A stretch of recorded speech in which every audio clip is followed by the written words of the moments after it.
L'être humain, par sa nature, est un être social. Communiquer avec les autres est l'un de nos besoins les plus primitifs et fondamentaux. Avec l'invention du télégraphe au 19e siècle, tout a changé. Et toutes les innovations qui ont suivi dans le domaine des communications avaient le même but, rapprocher les gens. Qui n'a pas déjà entendu parler de Facebook? On y enregistre notre vie, on y interagit avec les autres et sans la moindre hésitation, on y partage toutes les facettes de notre vie. Certains diront que c'est l'expression moderne de ce besoin de communication primitif. Je tweete, je diffuse, je blogue, donc je suis. Mais tout ce partage n'est pas sans risque. Vous en doutez? Même les plus grands le disent. I want everybody here to be careful about what you post on Facebook. Au tout début, j'espérais que Darwin ait raison, que les gens apprendraient de leurs erreurs. Mais ce n'est malheureusement pas le cas. Les gens redeviennent des hommes des cavernes devant leur écran, des hommes de Néandertal. Hommes des cavernes ou pas, rien au monde, absolument rien, n'attire autant d'utilisateurs des médias sociaux que Facebook. Facebook est un énorme jeu de rôle multijoueur en ligne dont le but est de récolter des amis. Vous n'êtes personne sur Internet si vous n'êtes pas sur Facebook. Il n'y a pas de doute. Les médias sociaux changent notre façon d'interagir avec les autres. Mais plusieurs l'ont appris à leurs dépens.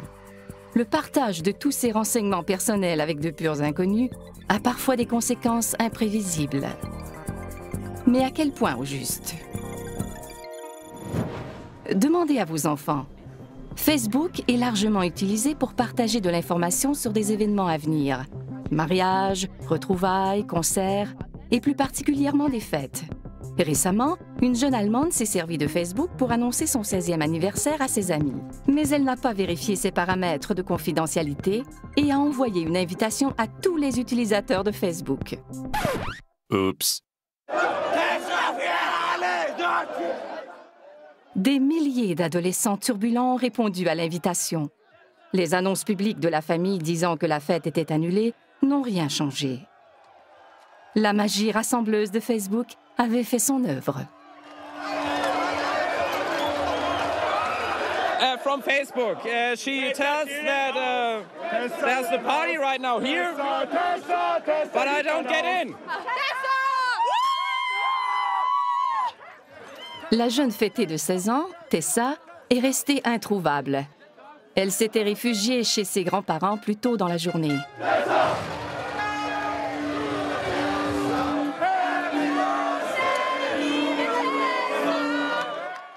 Un clic inoffensif sur Facebook, un moment d'inattention à 16 ans et toute une vie de notoriété sur Facebook.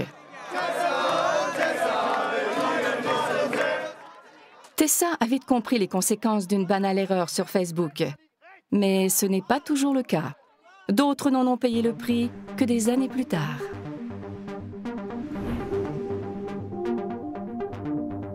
La Colombie-Britannique est réputée pour les aléas de sa politique provinciale.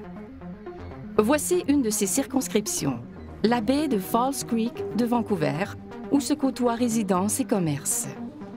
En 2009, Falls Creek était une circonscription libérale. Le NPD a voulu changer les choses en amenant un vent de fraîcheur, un tout nouveau visage en politique. Ils jettent leur dévolu sur Relam, plus jeune que le politicien moyen, déterminé à faire les choses différemment. J'ai vu le potentiel de Facebook et de Twitter et j'ai misé sur ces médias pour communiquer avec mes électeurs. Facebook a joué un rôle déterminant dans la campagne de Ray, mais pas exactement en sa faveur. Juste au moment où sa campagne prenait son envol, sa carrière politique a connu une fin pour le moins abrupte. Tout ça à cause de vieilles photos dénichées sur Facebook et diffusées auprès des médias par son adversaire libéral. C'était des photos du secondaire. Remises en contexte, elles étaient plutôt anodines. L'attention qu'on leur a accordée durant la campagne était complètement démesurée. Sur l'une d'elles, je danse avec une amie, avec une main sur sa poitrine. Et sur une autre, j'ai le pantalon baissé et des amis pointent mon caleçon du doigt. Ces photos, datant de plusieurs années et reléguées aux oubliettes depuis, ont pourtant été conservées dans un recoin de Facebook. Les nouvelles ne couvraient plus les décisions ou le programme politique du NPD. On ne parlait que de ces photos sur Facebook. C'était un manque de jugement, une erreur de jeunesse. Mais quand on se lance en politique et qu'on devient une personnalité publique, il faut redoubler de vigilance. Ray a décidé de se retirer et d'abandonner la course, sa jeune carrière politique entachée par des photos en apparence anodines.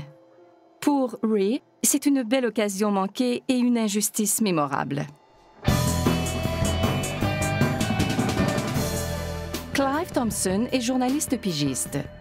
Il s'intéresse particulièrement à Internet et à son impact sur la publication de nos vies.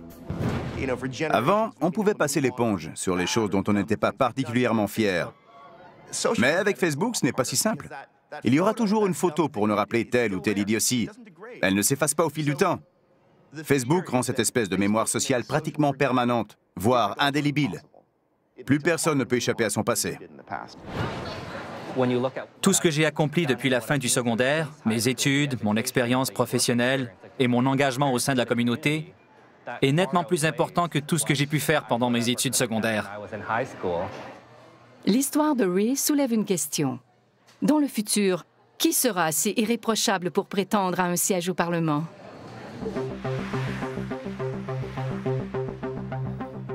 Chaque jour, des millions de photos et de microbillets potentiellement compromettants sont versés sur la toile, au vu et au su de tous. Prenez le mariage royal de Kate et William en avril 2011. La cérémonie d'entre toutes les cérémonies. Un moment prestigieux pour plusieurs régiments des Forces armées britanniques, dont les très décorés Scots Guards. La sélection des gardes pour un événement de cette envergure est très exigeante. L'un d'entre eux, Cameron Riley, âgé de 18 ans, n'a pas été retenu. Tout ça à cause d'un commentaire publié sur sa page Facebook. Dans un spectaculaire manque de jugement qui a fait le tour du monde, Riley a traité la future mariée de « vache coincée ». Dans la foulée, il a ajouté que c'était une traînée de la haute et que personne n'en avait rien à foutre. Un écart de conduite qui a coûté à Riley sa présence au mariage royal. Cette histoire risque de le hanter pendant toute sa carrière militaire, ou du moins ce qui en reste.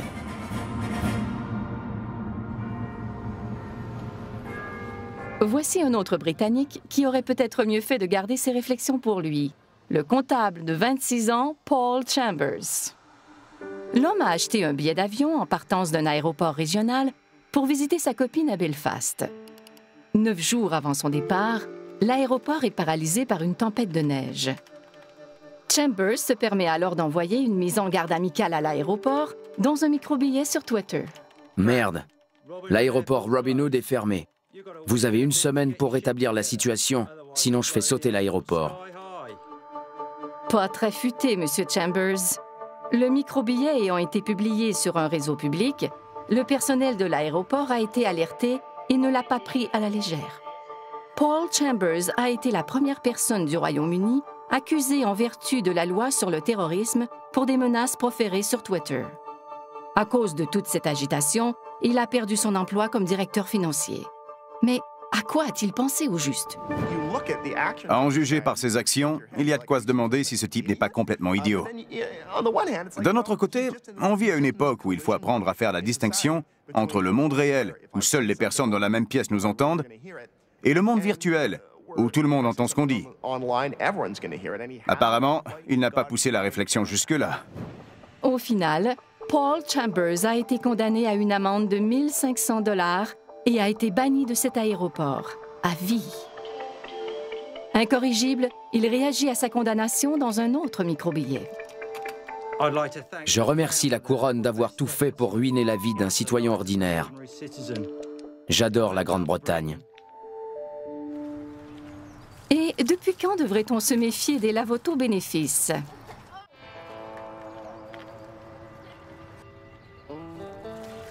La Caroline du Sud.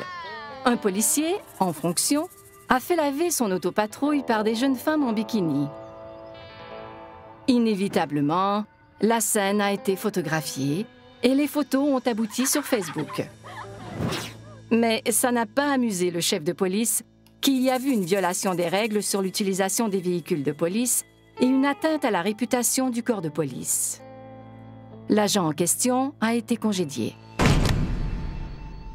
Vous voyez le topo? Une photo publiée innocemment peut causer énormément de tort. Ces incidents ne sont pas le propre de l'Amérique profonde.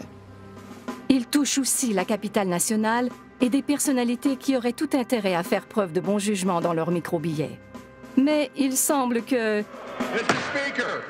ce ne soit pas toujours le cas. Du moins, pas celui d'Anthony Weiner.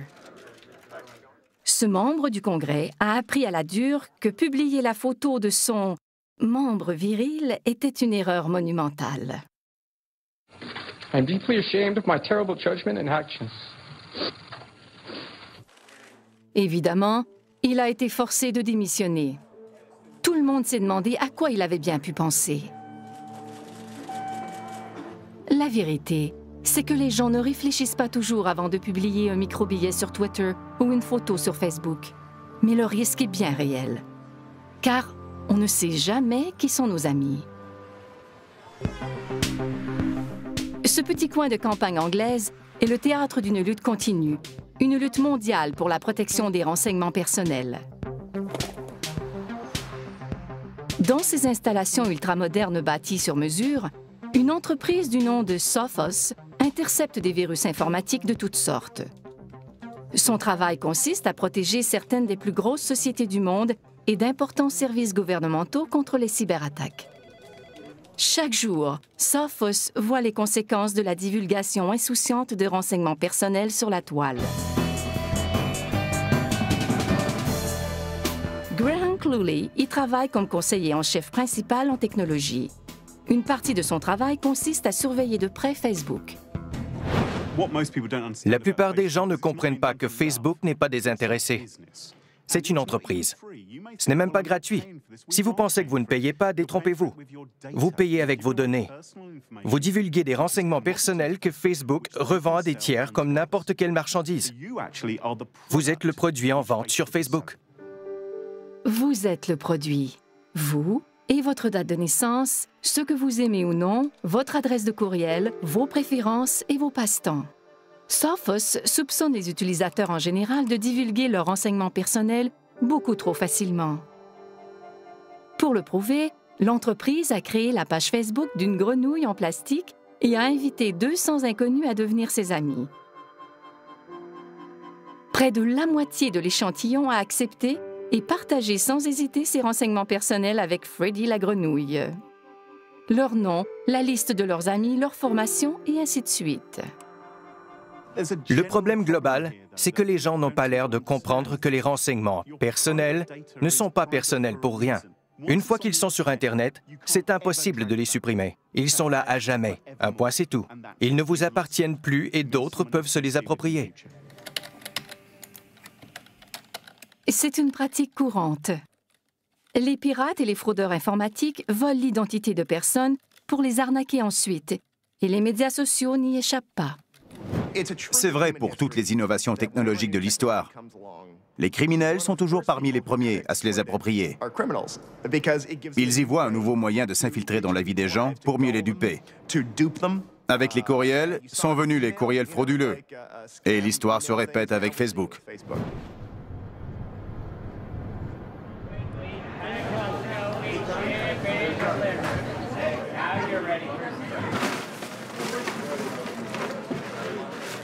Brian Rodberg en sait quelque chose. Il a travaillé pendant des années comme directeur des communications pour Microsoft.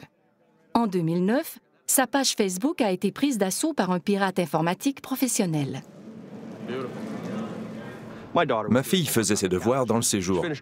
Puis, elle a vu en consultant sa page Facebook que mon profil avait été actualisé et indiquait « Brian Rodberg a un urgent besoin d'aide ». Elle m'a aussitôt demandé si tout allait bien. J'ai répondu que tout allait pour le mieux. Ce n'était évidemment pas le cas. Le pirate a pris soin de communiquer avec tous les amis Facebook de Brian Rodberg pour leur faire croire qu'il était dans le pétrin que j'avais été braqué à Londres, que j'étais là-bas avec Sharon et les enfants. Ils connaissaient le nom de ma femme, car elle était parmi mes amis Facebook. Ils ont vu mes photos. J'étais désemparé, car je savais que celui qui avait pris le contrôle de ma page communiquerait avec tous mes amis. C'était tout un casse-tête pour moi, et j'étais vraiment navré que mes amis en subissent les conséquences. Celui qui a piraté la page de Brian persiste et trouve rapidement quelqu'un prêt à envoyer des fonds à un ami Facebook dans le besoin. Benny, un ami de longue date de Brian, répond à l'appel. Au final, il a envoyé 1 200 $ en 2 versements par la Western Union. Quelqu'un a ensuite récupéré l'argent à une succursale Western Union du Royaume-Uni en se faisant passer pour moi.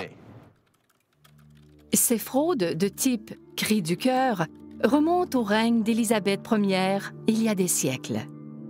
À l'époque, la victime se laissait persuader d'avancer une somme d'argent pour faire libérer une belle princesse espagnole qui l'épouserait en guise de récompense.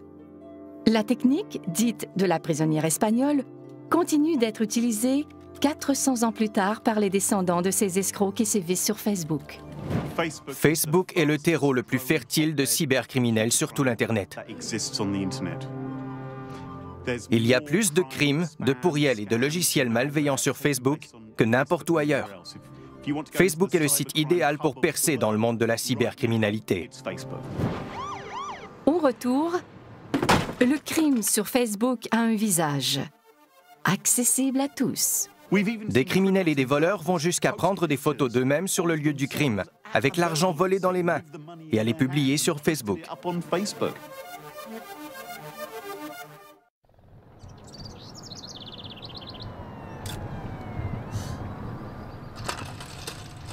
Nous sommes dans un quartier résidentiel paisible de Washington, D.C. Voici le rédacteur en chef, Mark Fisher, et son fils Aaron, tous deux utilisateurs de Facebook. Des amis Facebook même. Récemment, dans l'intimité de leur maison, ils ont vécu une expérience on ne peut plus étrange jusque sur Facebook. Tout a commencé un vendredi après-midi avec une entrée par effraction par la porte arrière. Le cambrioleur a pillé tout ce qu'il a pu dans les chambres, y compris de l'argent et l'ordinateur portable d'Aaron. Il est même allé jusqu'à voler un nouveau manteau d'hiver tout juste arrivé de chez Macy's. Le voleur était parti depuis longtemps quand Aaron est rentré de l'école. Il a constaté le vol et a communiqué avec ses parents. On a reçu un courriel dont l'objet était « à l'aide ». Les Fisher appellent immédiatement la police et arrivent à la maison tout juste avant les policiers. Ils nous ont expulsés de la maison en quelques secondes pour la fouiller et s'assurer qu'il n'y avait personne à l'intérieur. Un vol en apparence anodin qui prend soudainement une étrange tournure. J'ai reçu un message texte d'un ami qui me demandait d'où venait la photo sur ma page Facebook. J'ai couru jusqu'à l'ordinateur de bureau de mon père, qui était toujours là, et je suis allé sur Facebook pour savoir de quoi il parlait. C'est là que j'ai vu la photo. Avant même de quitter la maison avec le portable d'Aaron, le cambrioleur s'est photographié avec la caméra de l'ordinateur et l'a publié sur la page Facebook d'Aaron au vu et au su de tous. Tout s'expliquait.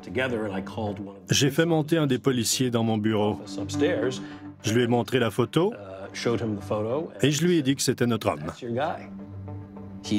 Il portait un manteau ample et il souriait bêtement en tenant l'argent dans une main et en le pointant de l'autre. Le policier n'arrivait pas à croire à quel point ce type était stupide, car il ne s'est pas contenté de prendre le contrôle de la page d'Aaron.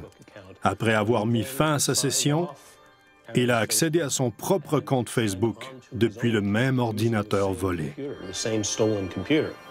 La police a pu retrouver le malfaiteur par l'entremise de son compte Facebook et porter des accusations contre lui.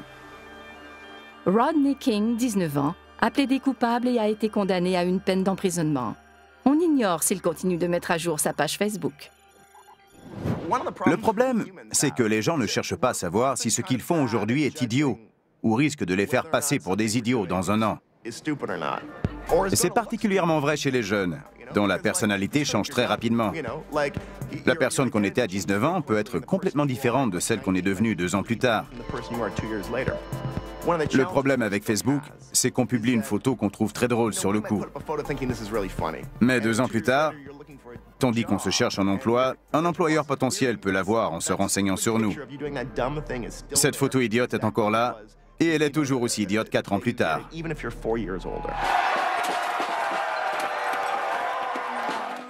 Les émeutes de Vancouver après la défaite en finale de la Coupe Stanley le prouvent. Des centaines de personnes, alors photographiées et filmées, se sont retrouvées sur Facebook et YouTube. Tout ce qui importait était le moment présent, pas les conséquences éventuelles de leurs gestes. Pour eux, il n'y avait que ce moment précis, à cet endroit précis.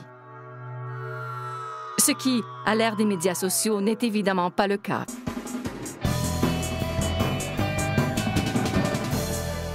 Mark Federman est éducateur et spécialiste des rapports interpersonnels à l'ère des médias sociaux. Le monde d'aujourd'hui est complètement différent de celui dans lequel beaucoup d'entre nous ont grandi. Notre expérience du monde est très étrange. Les gens posent des gestes qui nous paraissent complètement absurdes. Les anciennes règles ne s'appliquent plus. Et cette situation peut porter à confusion pour certains, car on vit à une époque en pleine transformation, du jamais vu depuis le milieu du XVIe siècle.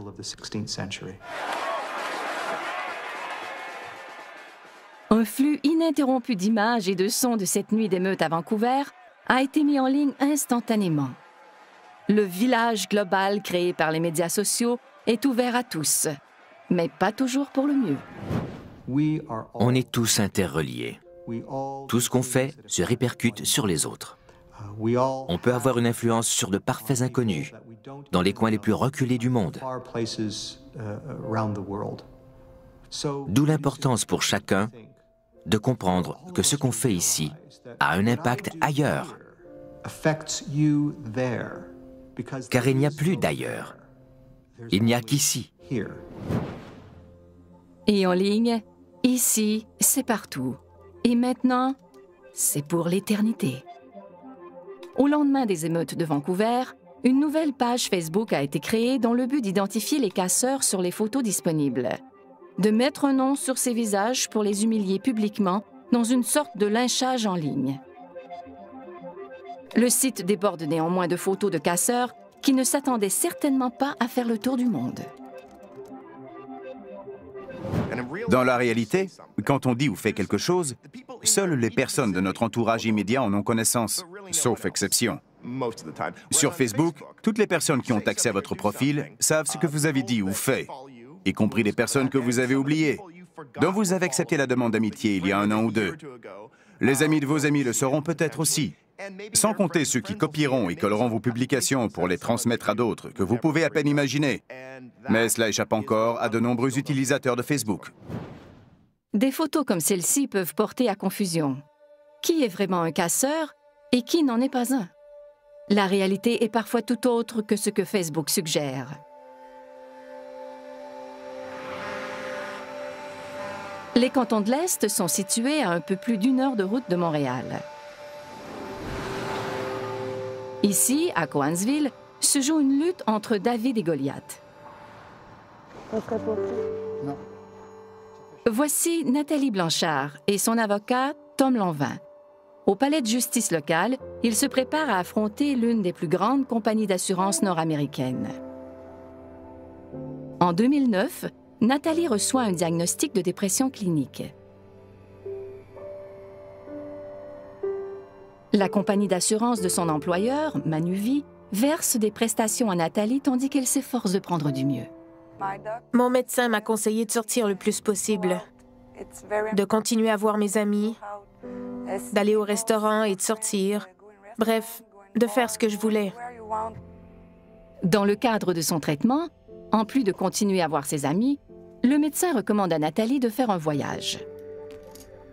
Elle se rend donc en Floride avec sa mère et publie des photos de son voyage sur Facebook. D'une façon ou d'une autre, Manuvie prend connaissance des photos, en tire des conclusions et sans aucune explication met un terme aux prestations de Nathalie. La question n'est pas de savoir s'ils peuvent utiliser le contenu accessible sur Facebook, mais comment ils l'utilisent. C'est tout le problème. Ça et la mauvaise interprétation qu'ils peuvent en faire. Prenez par exemple une patiente qui reçoit un diagnostic de dépression clinique, une maladie qui fait des ravages.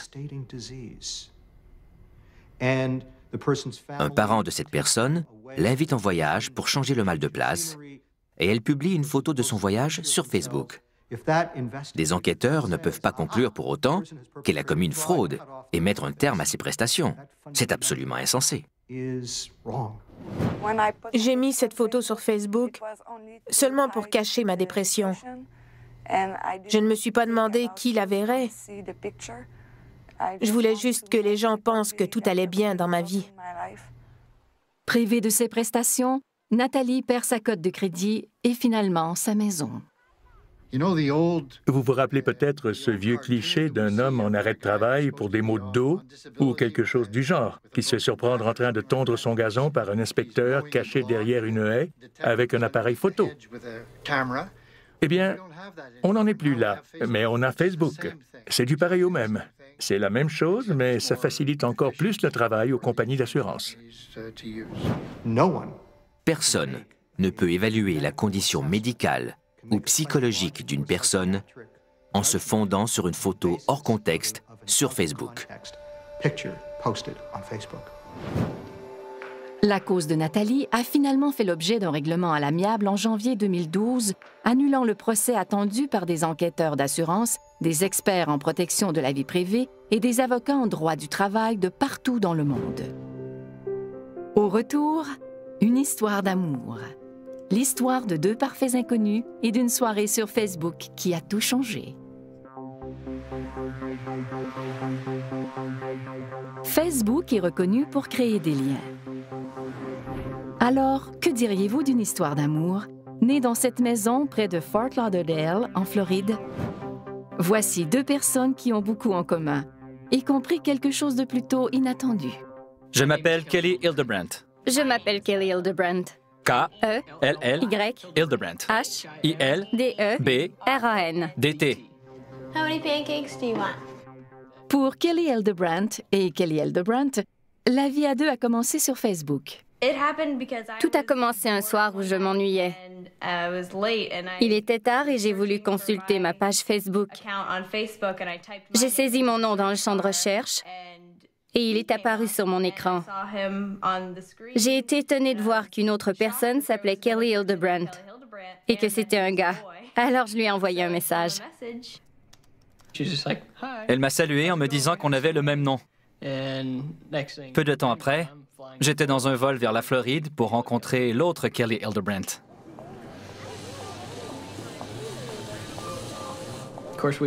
On a découvert qu'on avait beaucoup plus en commun que notre nom.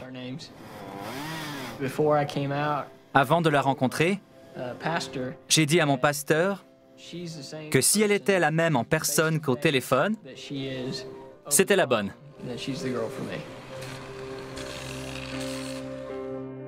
Il s'est avéré que Kelly était faite pour Kelly. Après s'être assuré qu'ils n'étaient directement liés d'aucune façon, ils se sont mariés dans la fièvre Facebook. Les chances sont d'une sur 1 million de millions. Que quelqu'un ait exactement le même nom, qu'on se rencontre à 2500 km de distance et qu'on s'entende à merveille, c'est absolument incroyable. L'histoire de Kelly et Kelly et la chance inouïe qu'ils ont eue de se rencontrer ont fait le tour du monde. Elle a même donné de la matière aux émissions de fin de soirée. On sait qu'on est célèbre quand Conan O'Brien fait une blague à propos de nous. Il a raconté notre histoire. Il a parlé de nous. Après le mariage de Kelly Hildebrandt et Kelly Hildebrandt, une centaine d'hommes ont changé de nom pour Megan Fox. Oui, sur Facebook. C'est dans la nature humaine de vouloir créer des liens. On dit parfois qu'un inconnu est un ami qu'on n'a pas encore rencontré. Dans un monde où il n'y a plus de barrières, c'est une formidable pensée à retenir. Sans Facebook, je n'aurais jamais rencontré Kelly. Je peux dire que Facebook a littéralement changé ma vie. Je dois ma formidable femme à Facebook. Si ce n'était pas de Facebook, je n'aurais jamais rencontré l'autre Kelly Hildebrandt.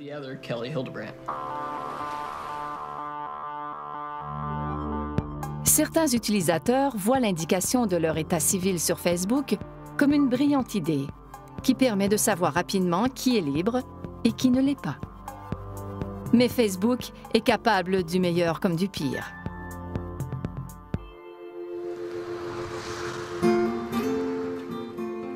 Lowell, au Massachusetts, est le berceau de la révolution industrielle aux États-Unis. Jadis, les usines de textiles y fleurissaient pour traiter le coton venu du Sud.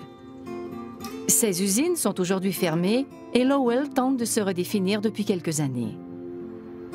C'est également le cas de Ken Savage, dont la vie a pris un tournant grâce à Facebook. Mon ex-femme se servait de Facebook pour communiquer avec ses amis. Mais elle y a vite vu l'occasion de retrouver d'anciens petits amis. Vous le voyez venir. Sa femme a fini par le tromper et il l'a prise en flagrant délit. Facebook a très certainement précipité la fin de mon mariage. On n'avait plus une très bonne communication. Elle a cessé de s'intéresser à moi et a jeté son dévolu sur Facebook. Elle aussi a compris alors que c'était fini entre nous. Elle n'était plus heureuse et a pensé trouver ce qu'elle recherchait plus facilement sur Facebook. On entend des histoires, et je suis sûr qu'elles sont vraies, de couples où l'un des partenaires essaie de discuter avec l'autre tandis qu'il a les yeux rivés sur Facebook. Tout ce flux de stimuli sociaux est si riche que certains n'arrivent pas à en faire abstraction, même quand ils sont dans la même pièce que leur supposée tendre moitié. Ken et sa femme se sont séparés. J'ai expliqué à ma famille ce qui s'était passé et pourquoi je la quittais. Je leur ai dit qu'elle m'avait trompé sur Facebook, mais ils ont tous ricané en se demandant comment c'était possible. En quête de réponse, Ken crée son propre site web. C'est le site facebookcheating.com. J'y aborde toutes sortes de sujets. Et le site est très fréquenté. Il enregistre jusqu'à 50 000 requêtes chaque mois. De toute évidence, Ken n'est pas seul. J'ai lu dans un article que les divorces causés par les médias sociaux comme Facebook étaient en hausse. Une récente étude menée par un cabinet d'avocats américain révèle qu'un adultère sur 5 est manifestement lié à Facebook. Ken en sait quelque chose. Il a vécu un divorce et rencontré une nouvelle petite amie, croyez-le ou non, tout ça sur Facebook. Et la cerise sur le gâteau, Ken gagne maintenant sa vie grâce au site qu'il a créé sur les infidélités Facebook. Malgré tout le remue-ménage causé par Facebook, dur de croire que la vie de famille de certains n'a pas été changée en mieux. C'est évidemment le cas. Avec plus de 750 millions d'utilisateurs dans le monde, Facebook a également permis d'étonnantes reconstitutions de famille.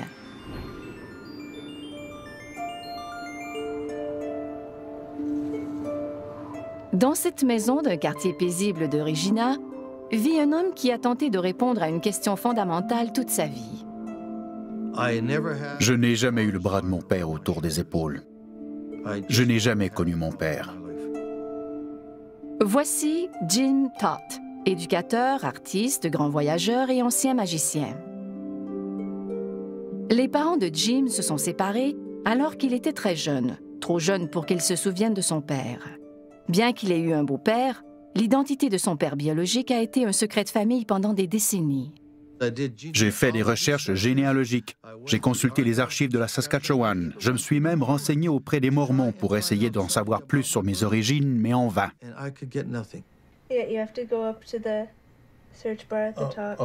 Tout a changé le jour où sa petite fille, Janelle, l'a initiée à un nouveau monde sur son ordinateur.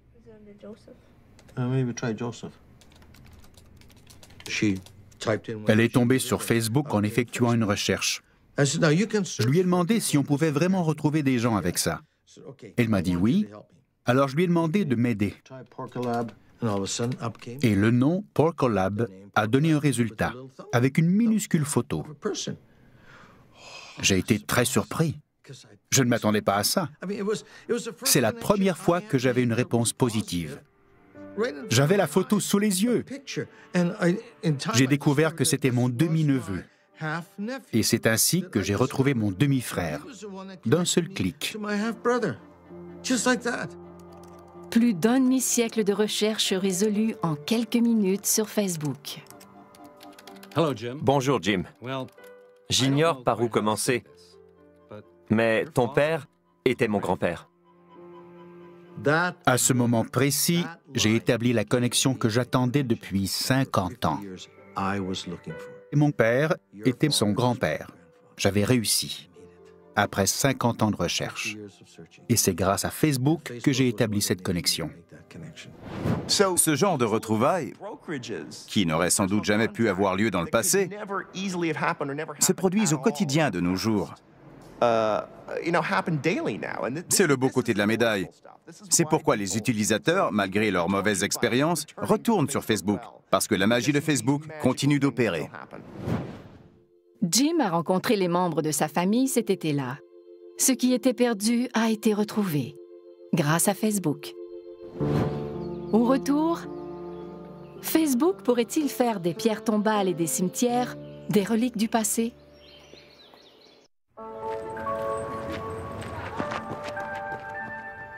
Les médias sociaux nous rapprochent de mille et une façons.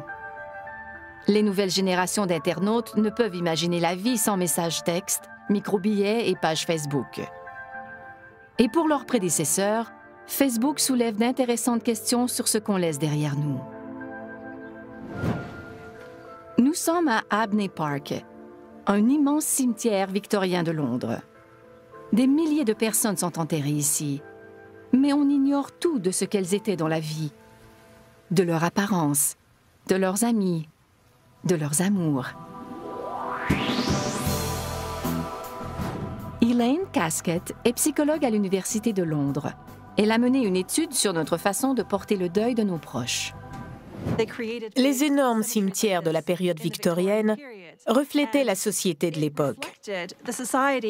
Pas seulement les besoins de cette société qui devait enterrer ses morts quelque part, mais aussi ses goûts.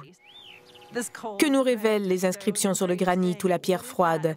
Que nous disent-elles sur le défunt? Rien. Contrairement à votre profil Facebook. La façon dont les gens rendent hommage aux morts reflète leur façon de vivre. On vit à l'ère des réseaux sociaux. Il est donc tout à fait logique que les gens continuent à communiquer avec les morts par l'entremise des réseaux sociaux, car ils sont au cœur de nos vies sociales.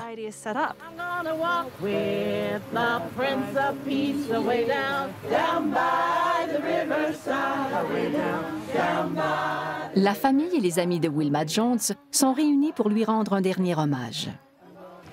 She is going to be sadly missed by us all because she was loved by us all.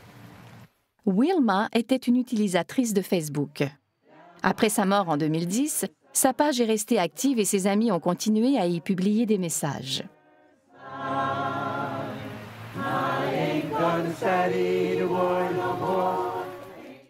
Je t'aime, Wilma, et je sais que tu as été accueillie au ciel à bras ouverts. Je compte sur toi pour embrasser toute la famille de ma part. Si vous êtes très actif sur Facebook, que vous multipliez les publications, avez des tonnes d'amis et de conversations, et que les gens commentent vos photos, Facebook dresse un portrait très riche de la personne que vous étiez. Pas seulement de vous comme personne, mais aussi dans le contexte de vos relations, y compris avec les personnes que vous laissez derrière après votre mort. Jesse, okay? She's just like love. That's what Wilma is, love. That's all I'd like to say. Thank you, Jesse. I think she's a testament to what we need to remember, what life is about. Il semble que pour beaucoup de personnes, continuer à communiquer avec quelqu'un sur Facebook après sa mort soit le moyen le plus concret et le plus direct de maintenir des liens avec cette personne. Ce n'est pas rien. Chère tante, c'est aussi bizarre que réconfortant de savoir que, quand je veux te parler, je n'ai qu'à écrire sur ton mur Facebook. J'ai l'impression qu'en cliquant sur « Publier », mon message va droit au paradis.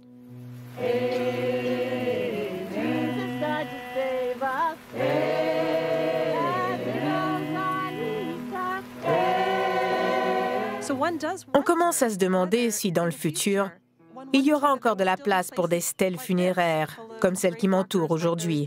Je ne vois pas pourquoi on continuerait à les utiliser alors qu'on trouve sur l'écran de notre ordinateur ou de notre téléphone une représentation si vivante de l'être cher.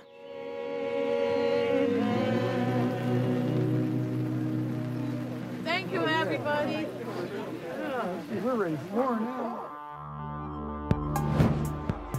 Quand on est jeune, on a tendance à se croire immortel. Qu'importe si on publie d'innocentes photos au vu et au su de tous. On ne fait que s'amuser, s'exprimer. Il n'y a pas de mal.